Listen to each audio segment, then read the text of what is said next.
Hi, this is Teach the Word, and here is a quick share from Galatians 3:27 and 28.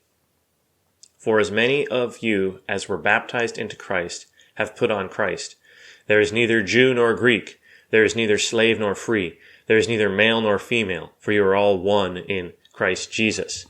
This is showing us that in the church, identity isn't based on our race, Jew or Greek.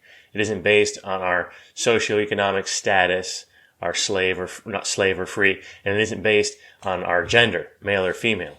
Our identity is based on one thing, and that's Christ. So we're all united in one in Christ.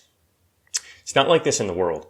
That's why the world is concerned about the 1%, and it's concerned about BLM and critical race theory. It's concerned about LGBTQ, because those things, gender, race, socioeconomic status, are the defining features. But the church is not to be that way.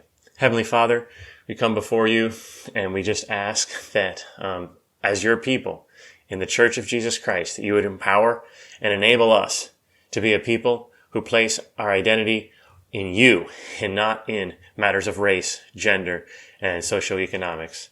In Jesus' name we pray. Amen. Thank you.